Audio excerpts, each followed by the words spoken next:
मैं असमिया भाषा नहीं बोल सकता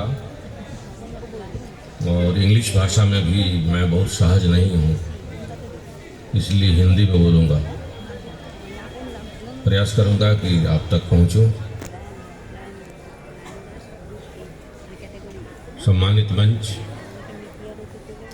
सम्मुख बैठे हुए आमंत्रित विद्वतजन, प्यारे भैया बहनों, डुगरी में आकर के और लाचित डुगरी में आकर के और यहाँ के इतिहास के विषय में और बीर चीला राय के विषय में बताना हमारे लिए संभव नहीं है, क्योंकि आप हमसे बेहतर जानते हैं और जीते हैं। लेकिन प्रयास किया है कि यहाँ संकलन समिति ने ये विशेषांक जो आपके सामने आया है, शायद सब लोग जो रजिस्ट्रेशन कराएंगे उनके बैग में ये प्राप्त होगा। तो इसके आधार पर वीर चीला राय के विषय में हमको बहुत सारी जानकारियाँ प्राप्त हो जाएंगी। इसके अलावा हमारे क्षेत्रीय संगठन मंत्री शिवाजी चौधरी जी ने कुछ साथियों के साथ मिलकर एक ग्रंथ का निर्माण किया है, जो आंग्ल भाषा में है, अंग्रेजी भाषा में है, अन्य भाषाओं में भी बाद में उसका ट्रांसलेशन हो, क्योंकि एक तपस्वी के तरह से उन्होंने उस पुस्तक को निर्माण करने में अपनी नींद खराब की है। तो उसको हम ठीक प्रकार से समझने का हम प्रयास करेंगे। इतिहास विषय एक ऐसा विषय है कि वो जो पढ़ता है वो तो ठीक से पढ़ता है, और नहीं तो विद्यार्थियों को एक पासिंग सब्जेक्ट के रूप में, अर्थात रेलिवेंस नहीं है ऐसा कह करके जीएस ठीक हो जाएगा, पीसीएस में अच्छे नंबर मिल जाएंगे, ऐसा कुछ विषय इतिहास को सामने लाकर प्रस्तुत किया गया है। और उसमें विद्यार्थियों का दोष नहीं है, आचार्यों का दोष नहीं है। हमारा इतिहास इस तरह बनाया गया है जिस इतिहास में हम नहीं हैं। दुनिया के इतिहास में भारत का इतिहास एक ऐसा इतिहास है जिसमें भारत नहीं है, भारत के वंश नहीं है, भारत के राजा नहीं है, भारत का विजय नहीं है, भारत का स्वाभिमान नहीं है। इसीलिए जो रेलिवेंस होना चाहिए, जो प्रासंगिकता होनी चाहिए इतिहास पढ़ने की, उससे इतिहास हमारा शून्य हो गया। डुगरी में पढ़ने वाले हमारे विद्यार्थी अपने पाठ में, अपने कोर्स में, इतिहास के कोर्स में वीर चीला राय को नहीं जानते, नहीं पढ़ते। उनको भी अकबर, बाबर और वायसरायों को पढ़ना पड़ता है, उनको भी मोहम्मद गोरी को ही पढ़ना पड़ता है, आक्रांताओं को पढ़ना पड़ता है। एंशिएंट इंडिया पढ़ना है तो शकों को पढ़ना पड़ता है, हुणों को पढ़ना पड़ता है, जर्मनों को पढ़ना पड़ता है। इसलिए हमारे इतिहास में हम नहीं हैं, हमारे पूर्वज नहीं हैं, भारत के इतिहास में भारत नहीं है। भारत के इतिहास में भारत आवे और अपने पूर्वजों के पराक्रम को हमारे आने वाली पीढ़ी पढ़े और जाने। इसके लिए अखिल भारतीय इतिहास संकलन योजना अपने समितियों के माध्यम से इस कार्य को प्रारंभ किया है, जो 30-40 साल पहले से ही चल रहा है। और आज स्थिति ऐसी आ गई है कि हम डुगरी के इस प्रथमेश बरुआ महाविद्यालय गौरीपुर में अपने विद्वानों के साथ बैठ करके और वीर चीला राय पर विचार करने के लिए उन्मुख हुए हैं। निश्चित रूप से अपने पूर्वजों के पराक्रम से हमारे आने वाली पीढ़ी अपने को पराक्रमी और स्वाभिमानी महसूस करेगी, क्योंकि इंग्लिश का यह विचार था जिसको बाद में साम्यवादियों ने बढ़ाया और उसके बाद के सरकारों ने बढ़ाई। उनका उद्देश्य था कि भारत में हीन भावना हो, भारत के विद्यार्थी, भारत के युवा डिप्रेशन में रहें, उनके अंदर दास भाव हो, ताकि लंबे समय कॉलोनी हमारे यहाँ चल सके। इसलिए जितने स्वाभिमान के विषय थे उन विषयों को कहीं ना कहीं इतिहास से बाहर किया गया, और जितने अपमान के विषय थे वो भारत के इतिहास में लाने का प्रयास किया गया। लेकिन अब युग बदल गया है, अब दूसरी धारा आ गई है। अब इस देश का प्रधानमंत्री जो है वो स्वतंत्र भारत में पैदा हुआ है। हम सब स्वतंत्र भारत के लोग हैं। हम जितने इतिहासकार इसमें हैं, जितने डायस पर हैं और जितने नीचे हैं, वो लगभग सभी स्वतंत्र भारत में पैदा हुए हैं। इसलिए अब तंत्र हमारे हाथ में है। अब भारत का इतिहास भारतीय चेतना के प्रकाश में आना चाहिए, जिससे हमारे आने वाली पीढ़ी अपने पूर्वजों पर स्वाभिमान स्थापित कर सके और स्वाभिमानी भारत का निर्माण कर सके। वैचारिक दृष्टि से 1947 जब दुनिया का विकसित देशों में भारत शुमार होगा, तो हो सकता है कि आर्थिक लोग अर्थ के हिसाब से, राजनीतिक लोग राजनीति के हिसाब से, वैज्ञानिक लोग परमाणु बम बना करके और वैज्ञानिक लोग सौर ऊर्जा और वैकल्पिक ऊर्जा के माध्यम से, लेकिन इतिहासकार अपने इतिहास लेखन से एक स्वाभिमानी भारत को खड़ा करने में सक्षम होंगे। इस उद्देश्य से इस सेमिनार का आयोजन किया गया है। माघ पूर्णिमा है, आज पवित्र पूर्णिमा है। आज प्रयाग के मेले का भी अवसान होता है। आज कल्पवासी अपने घर जाते हैं स्नान करके। माघ के पूर्णिमा का स्नान का बड़ा महत्व है। और आज ही के दिन 1540 में शुक्ल ध्वज नामक एक बालक इस धरती पर पैदा हुआ था, जो अपने भाई के साथ काशी पढ़ने गए। और जहाँ पढ़ने गए वो भी जगह ऐसा था जो जहाँ अस्त्र और शास्त्र दोनों पढ़ाए जाते थे। शस्त्र और शास्त्र का पढ़ाई दोनों होता था। वो ब्रह्म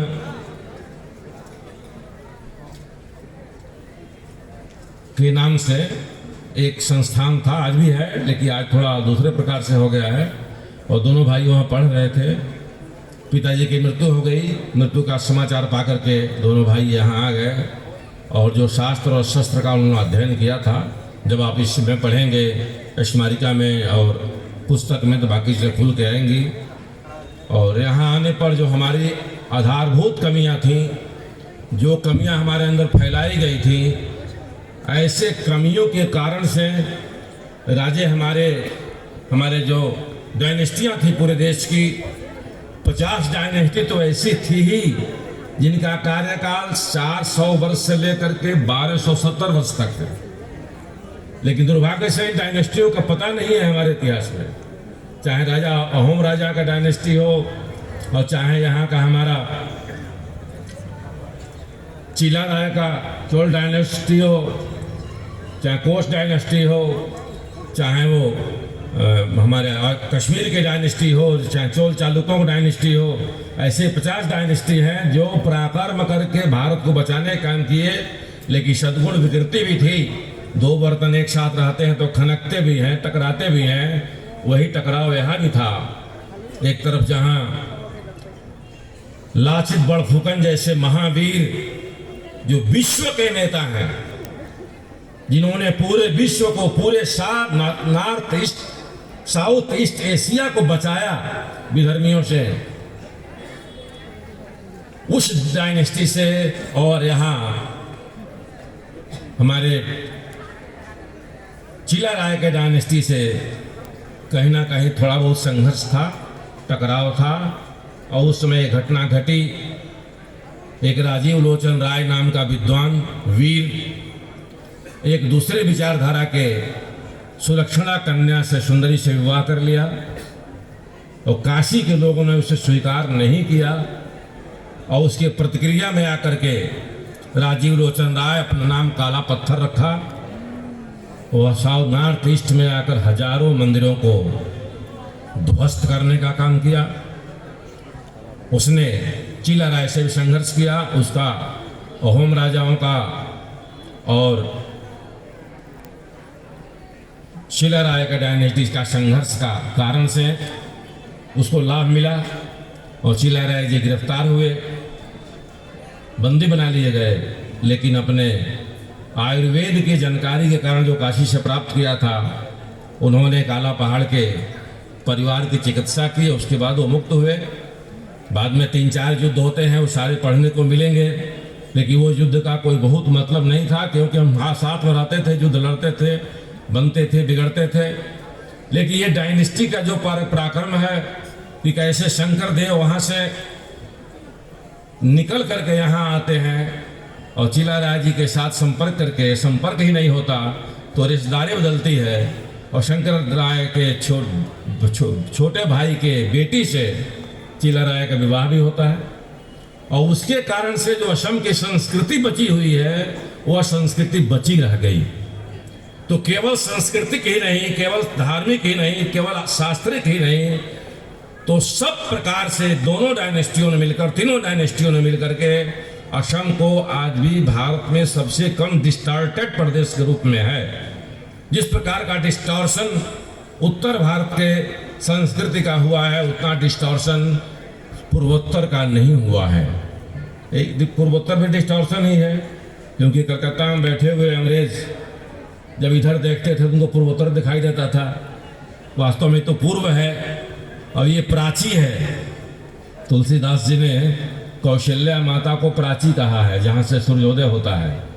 भगवान राम सूर्य के रूप में जहाँ से पैदा हुए थे उनको प्राची दिशा कहा जाता है। और यह प्राची है, ये प्राच्य है। यहाँ सूर्य पहले दर्शन देते हैं धरती पर, ऐसे पूर्व को पूर्वोत्तर कहा। तो आवश्यकता है कि पूरे देश के डायनेस्टी जितने हैं उनको हम ठीक प्रकार से पढ़ें और भारत के इतिहास के आवश्यक अंग के रूप में डायनेस्टियों के जो कार्य हैं, ड्रॉबैक नहीं। क्योंकि बहुत महत्वपूर्ण विषय है कि हमारी डाइवर्सिटी में यूनिटी नहीं है, ये गलत बात है, ये गलत बताया गया हमको। हमारी यूनिटी में डाइवर्सिटी है, ये को हम बहुत श्याम है, हम एक से अनेक हुए हैं। इसीलिए पूरे देश के ही नहीं तो पूरे दुनिया के जो तत्व हैं वो एक से निकले हैं, एक से अनेक हुए हैं। अगर विज्ञान की भाषा में कहा जाए तो एक ही अमीबा पैरामेशियम से एक कोशिकीय जीव से बहुकोशिकीय जीव बना और उसे सृष्टि के निर्माण बने, जंगल भी बने, स्थावर भी बने। और भारत की आत्मा एक है, नदियां एक, घाट बहुतेरे, एक ही तत्व है। और उसका प्रमाण जब आप आधुनिक भारत के इतिहास में देखेंगे तो बहुत प्रयास करके यूएसएसआर ने 30, 35, 36 देशों को जोड़ने का प्रयास किया और 90 वर्ष भी नहीं बीते फिर विखंडित हो गए। देखिए हमारे देश के 1000 से अधिक 565 तो दिखते हैं प्रत्यक्ष, ऐसे समृद्ध ऐसे डायनेस्टी थे जिनकी अपनी सेना थी, जिनके अपने रियासत थे, अपने टैक्सेस थे, बहुत सारे की अपनी मुद्राएं भी थी। ऐसे 565 तो एक सरदार पटेल के आवाज पर इकट्ठा हो गए।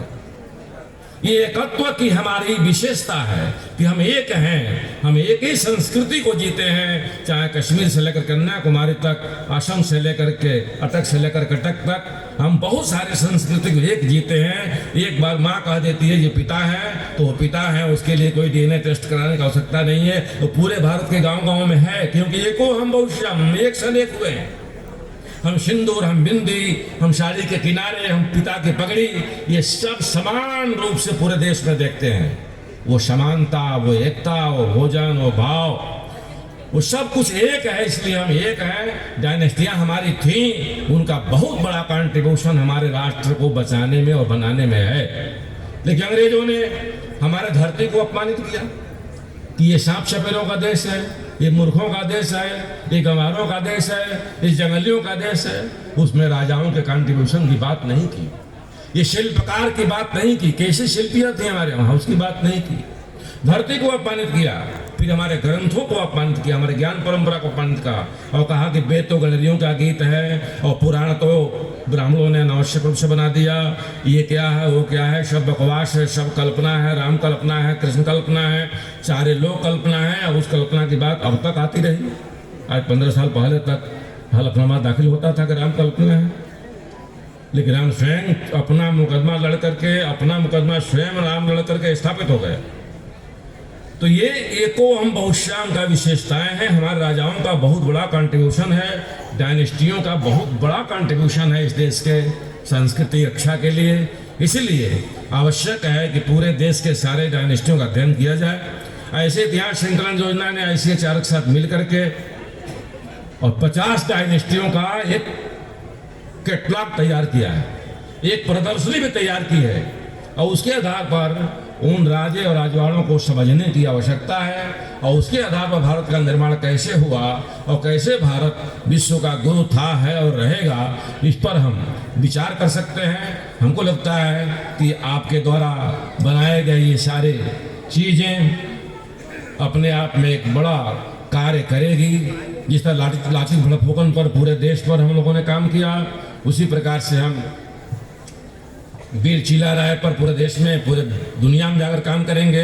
अनेक भाषाओं में पुस्तकें छपेंगी, लोग समझेंगे, जानेंगे। आप दिल्ली में बैठे हो, किसी प्रोफेसर से चीला राय का नाम पूछ लीजिए, मैं गारंटी देता हूँ दिल्ली यूनिवर्सिटी में पढ़ाने वाला प्रोफेसर, असिस्टेंट नहीं, दिल्ली यूनिवर्सिटी में मॉडर्न हिस्ट्री में मध्यकालीन भारत के पढ़ाने वाला प्रोफेसर 99.9% चिल्ला राय को नहीं जानता है। ये हमारे देश का दुर्भाग्य है। इसीलिए ये असमी भाषा में लिखा गया है, इसको मल्टी लैंग्वेज में भी आना चाहिए। और यह सेमिनार जिस तरह लाचित बड़फोकन को हम कलकत्ता में किए, हम दिल्ली में किए, हमारे प्रधानमंत्री ने भी आज ट्वीट किया है चीला राय पर, और लोगों को जानने को मजबूर होना पड़ेगा हमारे पूर्वजों को, हमारे पराक्रम को, हमारे किस प्रकार के युद्ध विद्या। आप जब सुरजीत जी के पुस्तक को देखेंगे तो किस प्रकार से उसमें व्यूहों की रचना है, युद्ध व्यूहों की रचना किस प्रकार से है, कैसे शस्त्र बनाने की रचना है, कैसे शस्त्रागार की रचना है, युद्ध की विद्या कैसी है।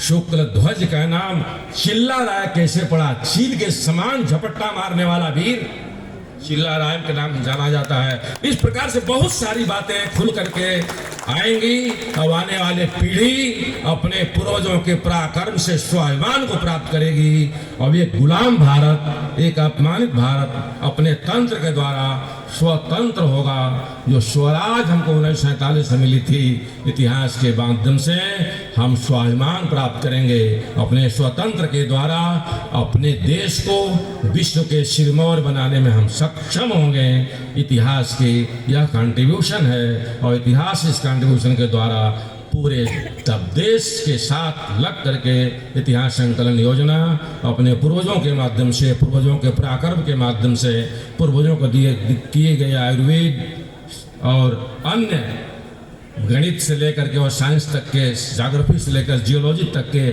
जो हमारे पूर्वजों ने जो बातें कही हैं, चाहे वो पुराणों में हो, चाहे वो महाकाव्य में हो, चाहे राजे रजवाड़े के ग्रंथालयों में हो, चाहे दीवारों को उकेरे हुए वो सारे मैन्युस्क्रिप्ट्स में हो, उसके आधार पर हम दुनिया में अपने को स्थापित करने में सक्षम होंगे। ताकि सब हम वास्तव स्वतंत्रता के हकदार होंगे और स्वतंत्र होंगे, हम स्वाभिमानी होंगे। हम भारत के आवश्यक अंग के रूप में, अंगभूत घटक के रूप में अपने को स्थापित करने में सक्षम होंगे। तब जाकर के भारत माता की जय होगी।